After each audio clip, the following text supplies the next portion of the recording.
And we've got one more question just up here. Yes. Hey Jack, obviously the first step in getting the Venus project sort of off the ground is to actually build it and show people that it'll actually work. Like, how would you go about actually the first steps of actually building this thing so people can see it and go, wow, that works, why can't we follow? Roxanne, can you, what's the How do question? you know about the first steps of building this? Here's how you know about the first steps of building a city. You don't build a city. What you do is a survey of the area. And if it has so much arable land, so much water, you know 5,000 people can live there.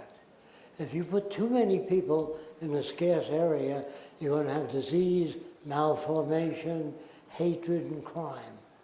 So if you learn what the carrying capacity is of different regions, then your population should coincide with the carrying capacity of the earth, not Fresco's opinion.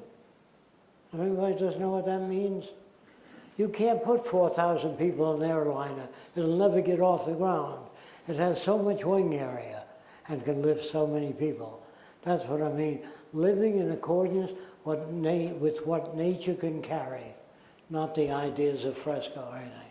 So when we design a city in the future or a dam, we have one group design that city, and we have another group to give us the negative effects of a dam. People never heard of that. They study the negative retroaction of anything you build. So if you build a dam, it might provide a lot of electric power. But 5 years from now, you've cut out the little tributaries, the little rivers, and the beavers stop building dams. The water table drops, trees die on the mountainside. So we do a positive and negative study of any project before we engage in it. Do you understand that? I think we've got just two more questions, haven't we? Okay, one over here. Hi Jack, I think your idea sounds really good. There's just one thing I'm wondering about the resource economy to understand how it really works. It's about incentive in a non-profit society. Because if everyone has access for free to all the things that are being produced, but someone has to work to produce these things, what incentive will people have to work if they get the same ration of meat, whether if they work or if they do nothing? Okay. The incentive is no war, no poverty, no hunger, free access to medical care, free access to education, an open society that way. If that's not incentive enough for people to be reinforced continuously, I really don't know what is. We're afraid of people who have incentive for money. If you go to a doctor and they say, you need your kidney out, we don't know if they need to pay off their yacht or you really need your kidney out. So whenever money is in this scenario, you know, the thing that kills incentive most is minimum wage. People have incentive for the things they want to do. Kids have incentive when they're born. They're curious about everything, but we kill it with being a cog in the wheel and not teaching kids how to be creative and cooperative. So incentive would be tremendous in the future.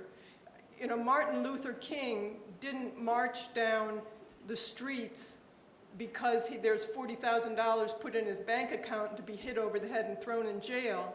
When people believe in things, they have a lot of incentive. Gandhi didn't march for money. Nobody said, there's 50,000 bucks in the Swiss bank if you march for freedom from England. He marched because he believed in it. That's the kind of people I'm interested in.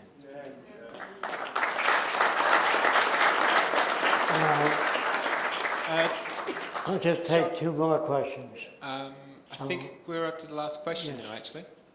Last question? Yep. Last question is simply, have you enjoyed your trip to Brisbane?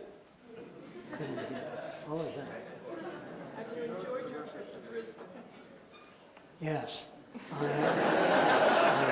And if you leave here and you do nothing, nothing will happen. The earth will continue to get polluted and the same values will dominate if you do nothing. So I have no power, I'd like you to know, none at all. I have no heavy finances or anything like that.